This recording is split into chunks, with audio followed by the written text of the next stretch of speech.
지난 토요일 날 사무엘상 24장 요 앞부분을 봤습니다. 이 앞부분의 내용이 죄송합니다. 무엇이었는가 하면은 이제 사울이 다윗을 잡으러 왔다가 다윗이 엔게디 요새에 있는 그 굴, 엔게디 동굴에 숨었습니다. 이스라엘 굴은 사람들이 많이 들어갈 수 있는 그런 굴인데 다윗이 있는 줄도 모르고 다윗과 그의 무리들이 있는 줄도 모르고 사울이 그 안에 들어와서 볼일 보러 하는데 그 군사들이 이건 하나님이 주신 기회다라고 사울을 죽이자고 말할 때도 다윗은 심지어 사울에게 사울의 옷자락만 살짝 빼었습니다. 그죠? 옷자락만 살짝 빼고 난 다음에 사울이 나갔을 때 그 나간 사울을 보고 다윗이 이제 여기서 하소연하는 것 아닙니까? 간단하게 말하면 이것이었습니다. 왕이시여, 왜 나를 자꾸 죽이려고 합니까? 나는 아무 죄도 없습니다. 오늘 또 하나님이 당신을 내 손에 붙였지만 난 당신을 죽이지 않았습니다. 이렇게 이제 그 얘기를 하는 겁니다. 그래서 이 다윗이 사울을 살려준 것을 얘기하고 우리 말로 하면 제발 이제 저를 더 이상 죽이려고 하지 마십시오. 이제 이런 얘기였죠, 그죠? 이렇게 하니까 이제 이렇게 사울이 멀리 가고 다윗이 여기서 이제 그렇게 고함을 지릅니다. 이제 그 다음에 이제 17절이 오늘 본문 16절부터 그에 대한 사울의 반응이 나타납니다. 그걸 우리가 한번 보겠습니다. 16절, 24장 16절. 다윗이 사울에게 이같이 말하기를 마침에 사울이 이르러 내 아들 다윗아, 내 아들 다윗아. 이제 여기부터 다윗이 자기를 살려준 것에 대해서 사울이 반응을 보내는 겁니다. 사울이 이르되 내 아들 다윗아, 이것이 너의 목소리냐 하고 소리를 높여 울며. 자, 이걸 딱 들으니까 사울이 무슨 생각이 드는가 하면 이게 순간적으로 내가 잘못했구나라는 것을 지금 반성하고 있는 게 나옵니다. 이 내용 17절 18절부터 읽어보면, 자, 그래서 이것을 어디서 알 수 있는가 하면 첫 단어를 보시면 됩니다. 다윗을 어떻게 부르죠? 내 아들 다윗아라고 말합니다. 자, 여기서 아들이란 말은 자기가 진짜로 자기 아내 사이에서 난 아들 그런 의미가 아니고 사위라는 것이죠, 그죠? 우리나라도 뭐 아들 같은 사위 뭐 이런 얘기 하잖아요. 딸 같은 며느리 이렇게 말하듯이 여기서 아들은 친아들이 아니고 진짜 아들과 같은 존재라는 것입니다. 자, 이 호칭에서부터 이제 이 호칭에서부터 사울이 내가 잘못했구나라는 이제 그 감정이 나타나는 겁니다. 그런데 이제 여기서 사울이 다윗을 보고 내 아들아라고 말하면서 이후로부터 자기가 잘못했다라고 말한 것은 굉장히 감정적입니다. 그리고 굉장히 순간적이죠. 요 순간 이 감정은 사울이 내가 잘못했구나라는 것을 뉘우침이고, 그리고 요 순간에는 우리말로 하면 진짜 다윗의 소리를 듣고 내가 잘못했구나, 이제 앞으로 그러지 않겠다, 그런 순간이 이루어진 것입니다. 그런데 우리가 앞에서 계속해서 보았듯이 다윗은 사울에게 이게 순간적인 감정이 아니고 지속적으로 사울을 자기 아버지처럼 여기고 왕처럼 여기고 하나님의 기름 부은 받은다는 것을 인정을 합니다. 자, 앞부분을 보면은 24장 8절을 볼게요. 이렇게 되어 있습니다. 8절. 그 후에 다윗도 일어나 굴에서 나가. 이제 사울이 그 엔게디 굴에서 볼일 보고 먼저 나갔고, 사울은 자기 옷자락이 잘려진 것을 모르고 먼저 나갔고, 그 나가고 난 다음에 24장 8절에 사울의 뒤에서 외쳐 이르되 내 주 왕이여라고 말을 합니다. 사울을 가리켜서 이 원수 같은 사람아 이렇게 말하지 않는다죠. 내 주, 나의 주인이시오, 나의 왕이시오라고 말을 합니다. 여전히 다윗은 사울이 자기를 죽이려고 해도 여전히 다윗은 진심으로 이분은 나를 죽이고 괴롭게 하려고 해도 이분은 여전히 나의 주인이시고 나의 왕이라는 그런 감정을 가지고 있었던 것입니다. 이게 참 쉽지 않지 않습니까? 그죠? 우리도 제가 참 주변에도 보면요, 참 사람의 마음이 얼마나 간사하고 사악한지 압니다. 30년 40년 같이 이렇게 우정을 나누다고요, 조그마한 일 하나 딱 틀리면요 그 다음부터 금방 원수라고 말합니다. 그 3, 40년 잘하다가 교회 일 조그만 일로 부닥쳤는데요, 그 다음부터는 그전에는 뭐 장로님 권사님 이러면서 막 친하게 지내다가 그 조그만 일 하나 딱 틀리면요, 그게 뭐 권사야, 그게 뭐 장로야, 심지어 그게 뭐 목사야, 이런 소리까지도 충분히 하더라고요. 제가 보니까 이 30년 40년 같이 신앙생활하고 형제 자매처럼 지냈는데요, 하나 틀리니까요 그게 뭐 이런 소리 나오거든요. 그런데 다윗을 보십시오. 자기를 계속해서 죽이려고 했고 핍박했는데도 뭐라고 말합니까? 그게 무슨 왕이야, 그게 무슨, 이런 말 안 합니다. 여전히 다윗은 사울을 가려서 내 주 왕이여라고 말을 하는. 참 우리들 인간관계하고 우리들의 신앙에 이런 것들은 엄청난 도전이 주는 것 아닙니까? 그죠? 약간만 들으면 그게 무슨 이렇게 말하는 것이 우리의 심산데, 우리의 마음인데, 다윗은 여전히 사울을 가리켜서 내 주 왕이여라고 부릅니다. 자, 10절 볼게요. 24장 10절에 중간에서부터 볼게요. 내가 왕을 아껴 말하기를 나는 내 손을 들어 내 주를 해하지 아니하리니 그는 여호와의 기름 부음을 받은 자이다. 여전히 사울에게 당신은 하나님께서 기름 부음을 받은 거룩한 자입니다라고 다윗이 사울을 인정하는 겁니다. 아니, 지금 사울이 하는 행실을 보십시오. 이게 여호와의 기름 부음 받은 자의 행실입니까? 전혀 아니지 않습니까? 그죠? 전혀 아닙니다. 그럼에도 불구하고 다윗은 여전히 지속적으로 계속으로 감정이 아니고 감정을 뛰어넘어서 이성적으로도 이분은 여호와께서 기름 부음 받은 하나님의 거룩한 사람이라고 인정을 하는 겁니다. 제가 조금 전에도 말씀했듯이 우리 사사로운 감정 하나로 그 사람이 뭐 그거야, 그 사람이 뭐 교회에서 뭐 장로 받아, 그 사람이 뭐 목사라, 그 사람이 뭐 권사라, 그 사람이 뭐 성가대라고 한순간 사소한 일로 해서 그 사람의 직분을 다 깎아내려버리고 멸시하는 게 우리 마음인데, 다윗은 여전히 사울을 하나님께서 기름 부음 받은 자다라고 인정을 하는 겁니다. 자, 11절 볼게요. 이렇게 됐습니다. 내 아버지여 보소서, 내 손에 있는 왕의 옷자락을 보소서. 이제는 다윗이 사울을 뭐라고 부릅니까? 내 아버지라고 부릅니다. 아버지가 맞죠, 그죠? 육신의 친아버지 하는 거 아니고 자기 장인이니까 여전히 다윗은 이 사울의 아버지, 이 가족 관계를 버리지 않는다는 말이죠. 자, 여러분, 이 사울이 다윗을 죽이려고 창을 2번이나 던졌지 않습니까? 그냥 뭐 단순히 죽이려고 했던 것이 아니라 진짜 죽이려고 했단 말이죠. 그러니까 장인이 사위를 그렇게 죽이려고 했는데 사위는 여전히 내 아버지여, 내 장인입니다라고 이렇게 말을 하고 있는 것이. 그러니까 다윗은 진심으로 지속적으로 사울을 존중하고 하나님께서 세우신 왕으로서 계속해서 자기 장인어른으로서 존경하는 아버지뻘로서 장인으로서 인정을 하고 있습니다. 이 이야기를 들으니 사울이 순간적으로 감동이 된 거예요. 야, 내가 저 사울을 얼마나 핍박했는데, 핍박했던 저 사울이 내한테 아직까지 주 왕이라고 부르고 기름 부음 받은 자라고 부르고 아버지라고 부르는데, 여러분 우리가 그렇지 않습니까? 말투하고 말의 그 액센트하고 말의 뉘앙스를 들어보면은 이 사람이 나를 비꼬고 있는지 거칠애로 하는지 진심으로 하는지 우리들은 80% 90%는 알아차립니다. 그죠? 말투 딱 들어보면 이 사람이 지금 말은 한데 나를 비꼬고 있구나. 그런데 이 사람은 지금 말은 굉장히 어눌한데 진심이구나라는 것을 우리들은 들어보면 압니다. 그죠? 사람은 짐승은 그렇게 들어도 몰라지만 사람은 딱 들어보면 똑같은 말이라도 액센트와 뉘앙스와 분위기에 따라서 이게 진심인지 가짜인지 대부분 판별합니다. 그런데 다윗은 이게 진심이었거든요. 근데 사울이 다윗의 진심을 들으니까 이 감동이 되는 겁니다. 자기도 내가 잘못했구나라고 말하면서 오늘 24장 16절 중간에 내 아들 다윗아라고 사울도 자기 감정이 복받쳐서 이렇게 얘기를 하는 겁니다. 자, 문제는 이런 감정이 지속되어야 된다는 겁니다. 맞아. 저 다윗이 내 아들이 맞지. 내가 죽이려고 했는데 나를 여전히 기름 부음 받은 자로 인정하고 하니까 이제 내가 저 다윗을 그만 쫓아가는 거 그만하고 저 이제 분노와 정오를 이제 멈춰야 되겠다.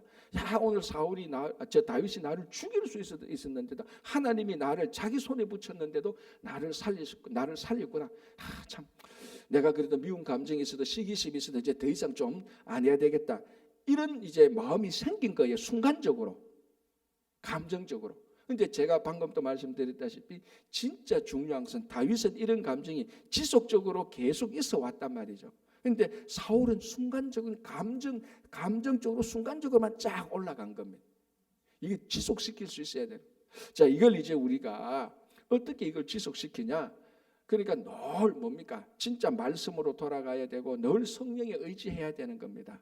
그래서 오늘 여러분들처럼 이렇게 새벽에 나와서 말씀도 보고 기도도 하고 혹시나 또 새벽에 못 나오면 하루 중에 시간을 내어서 하나님을 생각하고 하나님께 기도하고 하나님의 말씀을 드려야 됩니다. 이게 지속적으로 이루어져야 다윗처럼 우리가 지속적인 이런 거룩한 감정을 유지한단 말이에요. 자, 여러분 신앙생활 하다가 한두 번쯤 회개 안 하고 한두 번쯤 눈물 안 흘려본 사람 어디 있습니까? 한두 번쯤 이게 성령이구나, 정말 이게 예배의 은혜구나 한두 번쯤 안 해본 사람 없단 말이죠. 그런데도 왜 우리는 계속해서 이렇게 축 늘어지고 왜 이 모양이냐? 한두 번만 하니까 문제라는 거죠. 지속적으로 계속해서 할 수 있어야 돼요. 그래서 오늘 이 사울도 이 순간적으로 이 감정적인 반성, 이거는 참 좋은 거예요. 참 좋습니다. 그런데 또 그 순간 지나면은 언제 그랬냐는 듯이 다시 또 사울에 대한 막 증오와 혐오가 막 생겨 나오는 거예요. 그죠? 자, 어쨌거나 지금 이 상황에서는 사울이 굉장히 지금 좋은 상태입니다. 잘못했구나.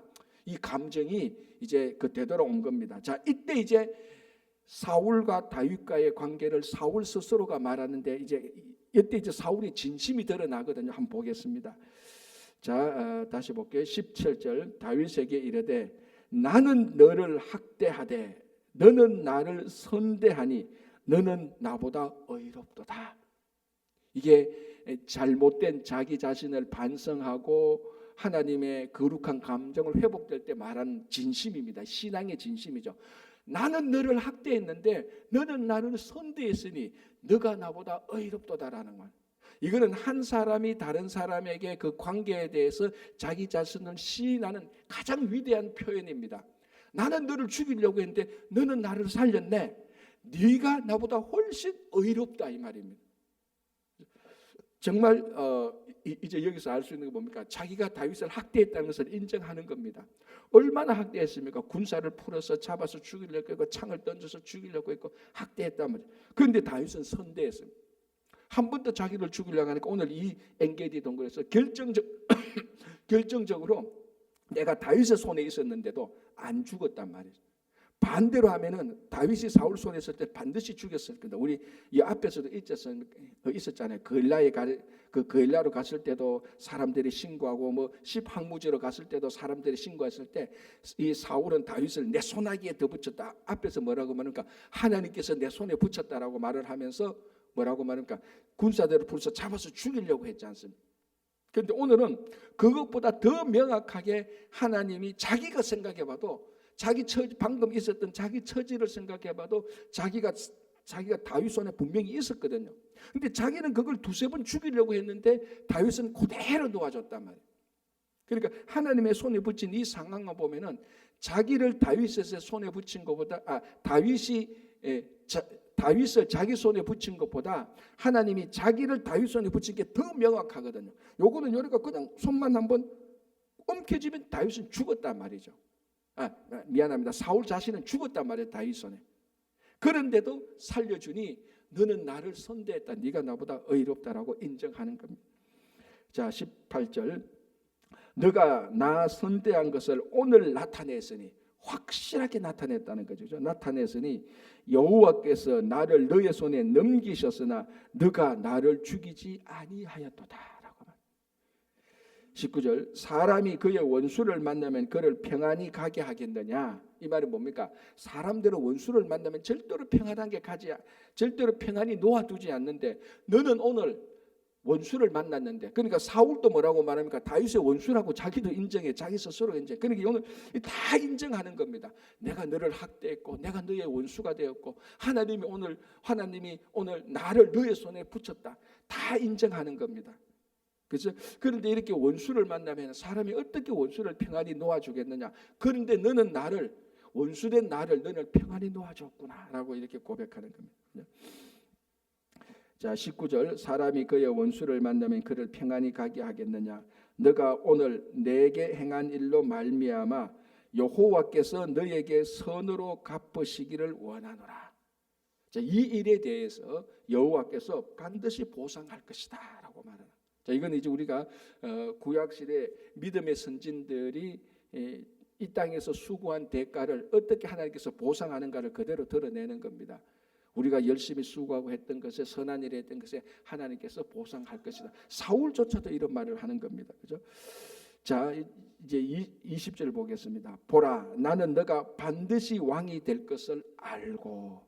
자, 이 말은 앞에서 누가 한번 했죠? 누가 했습니까? 요나단이 했죠. 요나단이 마지막으로 십항모제에서 마지막으로 만난다 그랬지 않습니까? 마지막, 그러니까 다윗이 하도 핍박을 당하고 자기 아버지 사울이 다윗을 죽이려고 하는 걸 알고, 또 그 요나단이 다윗이 십항모제에 있다는 것을 알고 몰래 찾아와서 한 번 더 마지막으로 맹세할 때 뭐라고 말합니까? 내 아버지 사울도 네가 다음에 반드시 왕이 될 것을 안다라고 했습니다. 그런데 오늘 보니까 실제로 사울이 그렇게 말하는 거예요. 보라, 나는 너가 반드시 왕이 될 것을 안다라고. 이거는 사울이 그렇게 말하든 안 하든, 요나단이 그렇게 말하든 안 하든 왕이 됩니다. 왜, 어떻게 해서 왕이 되죠? 하나님께서 사무엘을 통하여서 기름 부어 받았단 말이죠. 지금 시련받고 지금 막 쫓겨다니고 지금 사울로부터 미움을 받고 원수가 되었지만은, 사람들이 다윗을 보면 사울에게 신고하지만은 하나님께서 기름 부으시면 반드시 그를 건져서 왕으로 쓰는 겁니다. 지금 시련 속에 있지만. 그러니까 요나단도 그에게 있고 사울도 이제 그걸 인정하는 거죠. 반드시 나는 너가 반드시 왕이 될 것을 안다라고 말했어요. 요 순간은 사울의 진심입니다. 요게 계속 지속되어야 되는데 이 지속이 안 되는 거죠. 그죠? 자, 21절. 그런즉 너는 내 후손을 끊지 아니하며 내 아버지의 집에서 내 이름으로 멸하지 아니할 것을 이제 여호와의 이름으로 내게 맹세하라 하니라. 다윗이 사울에게 맹세하며, 그러니까 사울이 자기를 선대한 다윗을 보고 왕이 될 것을 아니까 너가 왕이 되어서 다시 한번 내 후손들에게 선대해달라고 부탁을 하는 거예요. 우리 후손을 끊지 마라. 왜냐하면 지금 이제 사울의 아들이 왕이 안 되고 다른 사람이 왕이 되니까 보통 왕의 역사가 어떻게 됩니까? 이게 왕이 세습이 안 되고 다른 사람이 왕이 되면 그 앞에 왕들을 다 죽이지 않습니까? 그죠? 이게 왕조가 바뀌는 겁니다. 그러니까 왕이 바뀌는 거하고 왕조가 바뀌는 것은 완전히 다른 거죠. 왕이 바뀌는 것은 그냥 그 아버지의 아들이 계속하기 때문에 자기가 왕으로 물러나가도 위험하지 않아요. 근데 왕조가 바뀌면은, 다른 사람이 왕이 되면은 거의 다 숙청당하거나 죽거나 귀양당하거나 다 그랬죠. 지금 사울이 그걸 사실은 두려워하는 겁니다. 내가 죽고 난 다음에 우리 자손들 너 잘 돌봐줘, 잘 선대해줘, 이거 맹세하자는 겁니다. 네가 반드시 다음에 왕이 될 거니까 네가 왕이 될 것을 내가 인정한다. 그러면 왕이 되면은 우리 자손들 끊지 마라라고 말합니다. 자, 이거는 사울이 이렇게 안 해도 안 끊습니다. 왜? 요나단하고 이미 맹세했어요.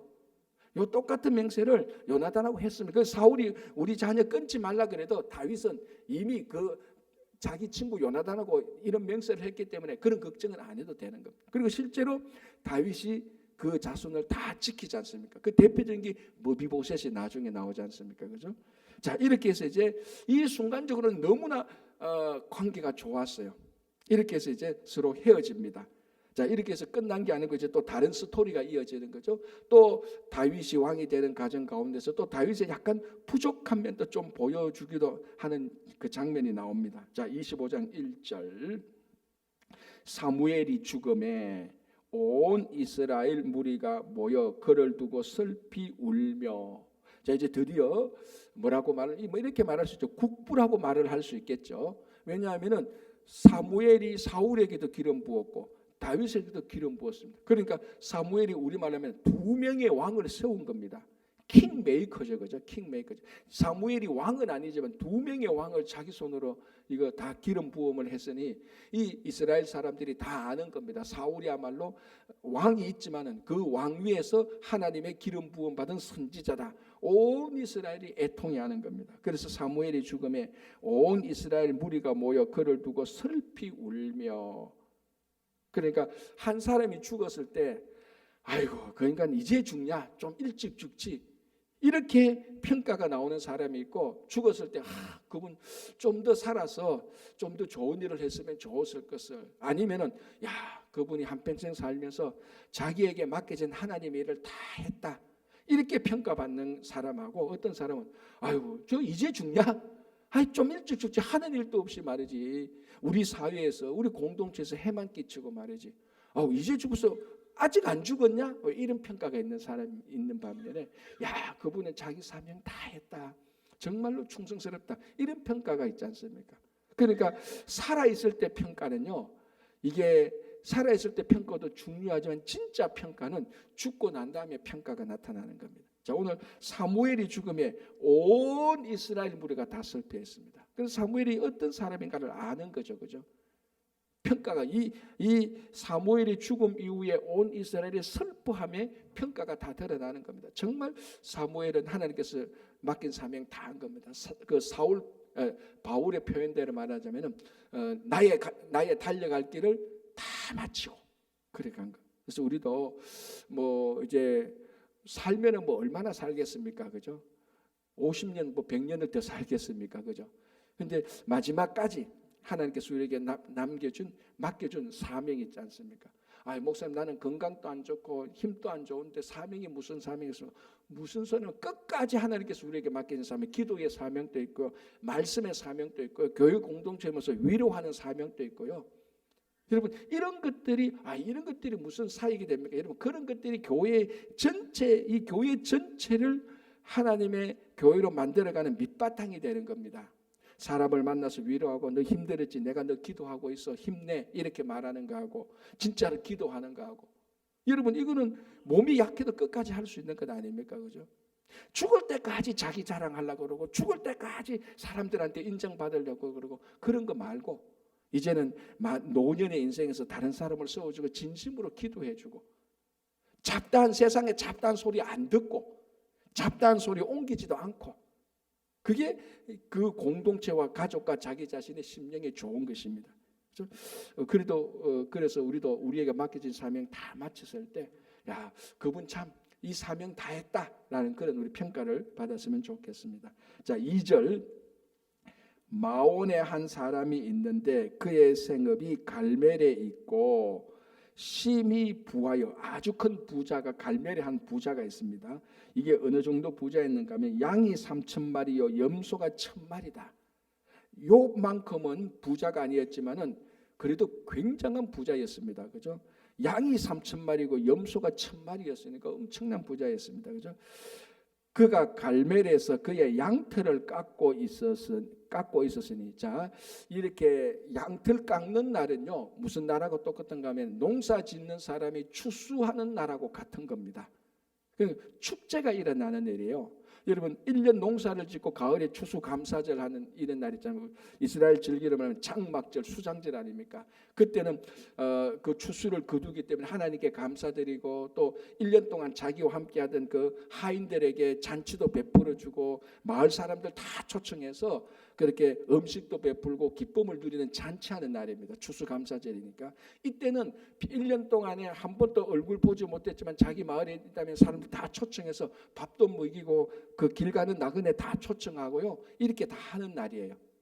자, 이런 날, 그건 좋은 날이죠, 그죠? 자, 이런 날에 3절, 그 사람의 이름은 나발이요라는 말. 우리가 유명한 나발이 나옵니다. 나발의 이름 뜻이 뭐죠? 어리석은 자라는. 그러니까 여러분, 그래서 어떤 주석가는 이렇게 말합니다. 여기서 나발은 본명이 아니었을 수도 있다라는 말입니다. 별명이 있을 수도 있다, 이렇게까지 말합니다. 왜? 어느 누가 나발이라는 이름을 자기 이름으로 삼는 사람이 어디 있겠습니까? 여러분, 아버지가 아들을 낳았는데 너 그러니까 아주 무식하고 아주 어리석은 사람이 되라, 그렇게 이름 짓는 경우는 없단 말이죠. 물론 아주 훨씬 더 넓은 의미로 너 참 이 세상을 수수하게 어리석게 살아가라, 좋은 의미로 어리석게 살아라고 하면서 어리석을 우자를 붙이는 경우가 없잖아, 있긴 있습니다. 우리나라 사람에게 너 이 세상을 간사하게 살지 말고 아주 강교하게 살지 말고 묵묵하게 세상에 대해서 좀 어리석게 살아라, 진짜 좋은 의미로 어리석게 살아라고 우자를 붙이는 경우는 있습니다만, 여기서 어리석음은 이런 어리석음이 아닙니다. 세상을 통달한 어리석음이 아니고 진짜 멍청한 거예요. 우리말하면 졸부입니다. 졸부.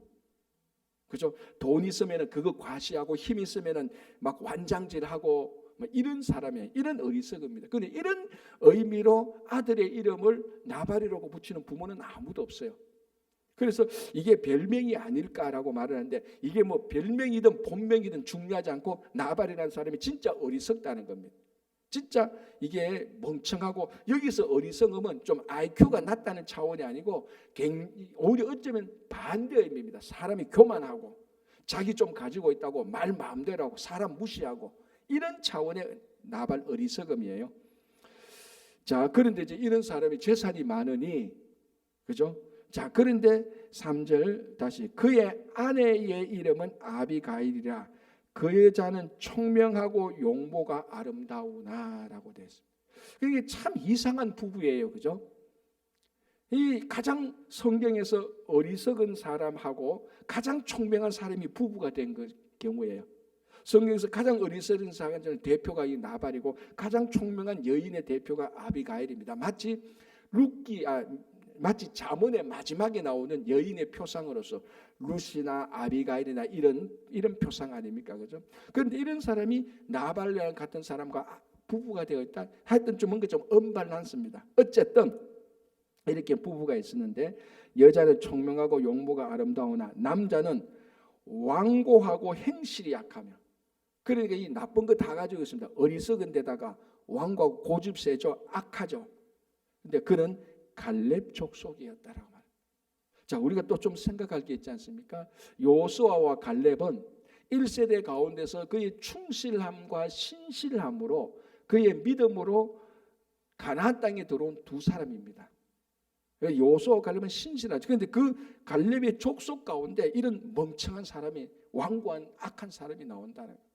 그러니까 여러분, 한 사람의 유전자가 있다고 해서 끝까지 계속 좋은 게 나오는 게 아니에요.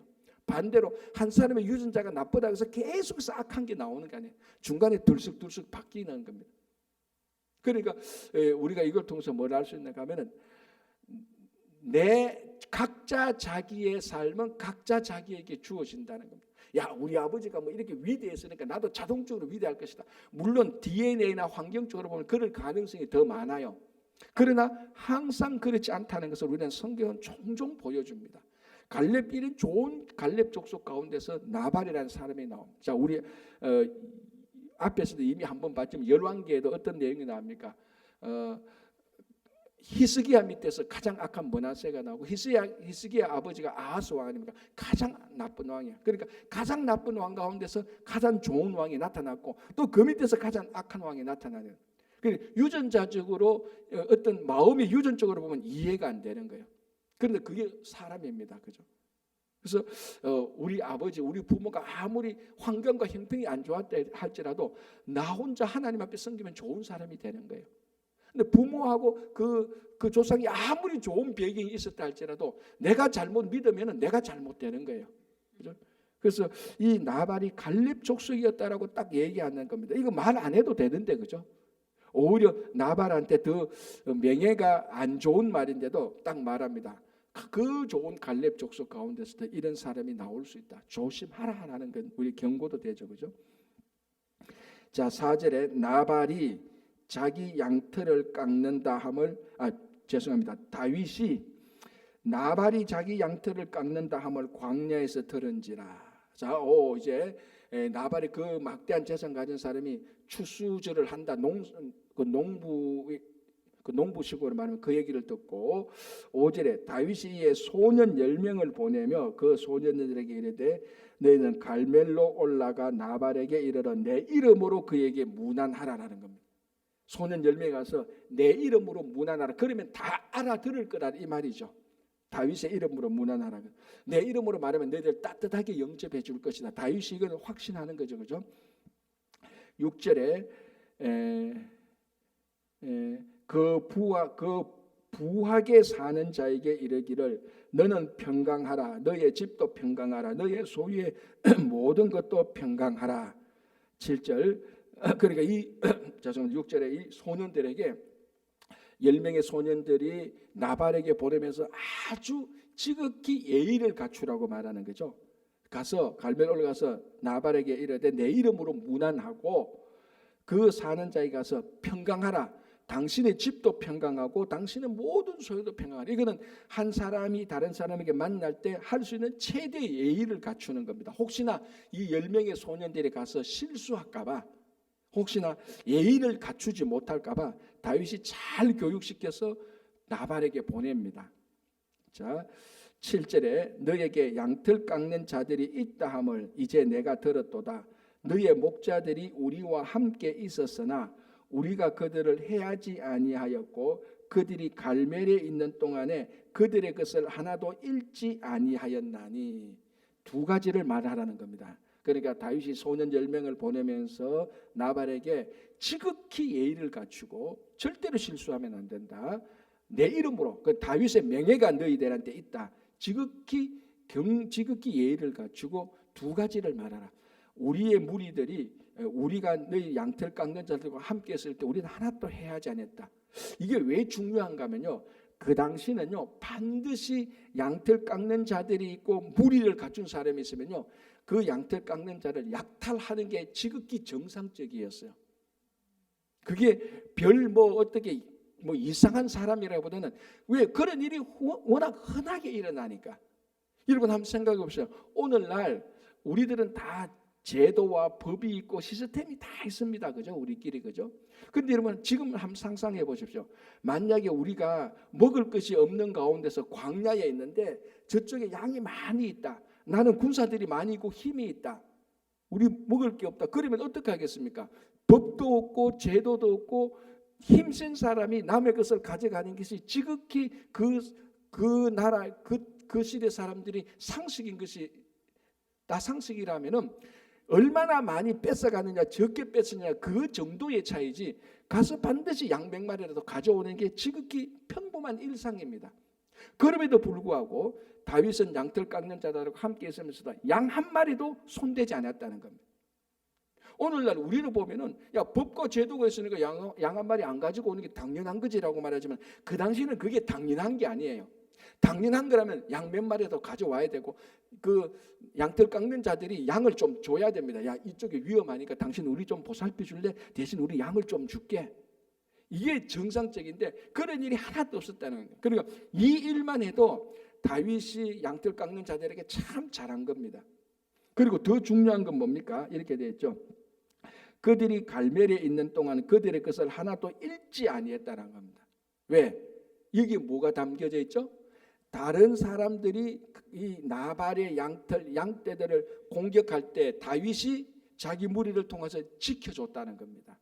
지켜주고 난 다음에 그 커미션으로 하나도 지금까지 안 받았다는 거예요. 그러니까 블레셋 사람이 쳐들어올 수도 있고 암몬, 모압, 아말렉 이런 사람이, 아니면 그 덜에 있는 다른 불량스러운 사람들이 나발의 양떼를 공격했을 때 다윗이 자기 밑에 군사 600명을 가지고 다 지켜줬다는 거예요. 지켜주고 난 다음에도 이렇게 해줬으니까 이번에 양 10마리 좀 줘. 그런 말조차도 안 했다는 겁니다. 자, 그러면은 양털 깎는 잔치를 하면은 지극히 상식 아닙니까? 저 다윗이 우리에게 해치지 아니었고 그것뿐만 아니라 우리를 지켜줬기 때문에 우리가 양털 깎는데, 오늘 우리 축제하는 날인데 다윗을 초청하고 우리가 그동안 했는데 감사하자. 그게 정상적인 사람 아니 좀 인색한 사람이라도 그렇게 하는 법입니다. 그죠? 자, 그런데 그렇게 안 했다 손 칩시다. 그러면 다윗이 와서 소년들을 보내서 우리도 먹고 살 게 없는데 오늘 양털 깎는 자니까 우리도 좀 주시오라고 부탁을 하면 지극히 줘야 되는 게 상식 중에 상식이죠. 그죠? 자, 8절 보겠습니다. 너의 소년들에게 물으면 그들이 너에게 말하리라. 그런즉 내 소년들이여 내 소년들이 너에게 은혜를 얻게 하라. 우리가 좋은 날에 왔은즉 너의 손에 있는 대로 너의 종들에게 너의 아들 다윗에게 주기를 원하노라 하더라 하라라고. 그러니까 우리가 지켜줬고 우리가 너한테 해도 끼치지 않았고 그래서 양 한 마리도 잃지 않았고 이렇게 해서 오늘이 좋은 날 아니냐. 그리고 좋은 날에 왔은즉 우리 종들도 이 잔치에 참여 좀 먹게 하고 양이라도 좀 있으면 좀 주라. 그렇게 하면은 다윗은 지극히 그거는 누가 봐도 그렇게 할 거라고 생각하고 소년들을 보냈습니다. 그죠? 자, 9절에 다윗의 소년들이 가서 다윗의 이름으로 이 모든 말을 나발에게 말하기를 마침. 그리고 이 소년들이 다윗에게 말한 대로 그대로 지극히 예의를 갖추고 그 말을 그대로 전달했습니다. 10절에 나발이 다윗의 사환들에게 대답하여 이르되 다윗은 누구며 이새의 아들은 누구냐? 요즘에 각기 주인에게서 억지로 떠나는 종이 많도다. 내가 어찌 내 떡과 물과 내 양털 깎는 자를 위하여 같은 고기를 가져다가 어디서 왔는지도 알지 못하는 자들에게 주겠느냐 한지라. 한마디로 말하면 완전히 무시당한 겁니다. 요거는 좀 우리가 설명한 내용들이 좀 있으니까 내일은 25장 9절부터 요 부분을 좀 더 보겠습니다. 이제 이 일로 인하여서 다윗이 격분하게 되는 겁니다. 그렇게 훈련 잘 받은 다윗이 격분하게 되는 순간적인 뭐라고 좀 미스테이크 하는 것을 우리가 보고, 그래서 다윗과 아비가일의 관계가 또 맺어지는 것을 우리가 내일 25장 9절부터 다시 한번 또 보면서 말씀을 나누겠습니다. 자, 오늘 우리가 보면서 순간적으로 사울처럼 이렇게 좋은 상태는 누구든지 될 수 있습니다. 그런데 중요한 것은 계속 지속될 수 있도록 계속 말씀 속에 거하고 성령의 인도하심을 받고 하루에 길지 않는 시간이라도 기도하고, 그리고 우리 하루에 3번 기도하는 시간이 있습니까? 3번 다 어려우면 한 번이라도 기도하고, 또 그 시간이 아니더라도 생각나면 하나님 앞에 기도하는 그런 하루가 되시기를 간절히 바랍니다. 기도하겠습니다. 하나님 아버지 감사합니다. 다윗과 사울과의 관계를 보면서 다윗은 지속적으로 사울을 선대했는데 사울은 지속적으로 학대하면서, 또 오늘 본문에 또 순간적으로 선대하게 되는 일을 보면서 우리의 신앙이 한 번, 두 번 좋은 것이 아니라 계속해서 좋아질 수 있도록 우리가 성령 가운데 머물며 말씀과 기도를 사랑하며 늘 아버지 하나님의 말씀을 듣기를 사모하는 마음 되게 하여 주시옵소서. 주님, 이란, 중동, 미국 전쟁이 속히 이 휴전 가운데서 협상이 잘 되어서 평화가 정착되게 하여 주시고, 러시아 우크라이나 전쟁도 종식될 수 있도록 도와주시옵소서. 교회의 사역들을 위해서 기도합니다. 5월 8일부터 있을 부흥회 위에 주님께서 함께 하여 주시고 많은 성도들이 참여하고 오실 강사 목사님의 신원을 지켜주시고 말씀 나눈 반이 또다시 아버지 하나님 열심히 시작합니다. 그 1기 말씀 나눈 반 잘 마치도록 2기 3기가 이어질 수 있도록 도와주시고, 오늘도 연약한 육신을 위해서 기도할 때 그의 육신의 강건함을 지켜주시고 낙단한 심령 위로하여 주시옵소서. 오늘도 이곳에서 올려드리는 모든 기도 들어주실 줄 믿으며 감사하며 예수님의 이름으로 기도합니다. 아멘. 자유롭게 기도하시고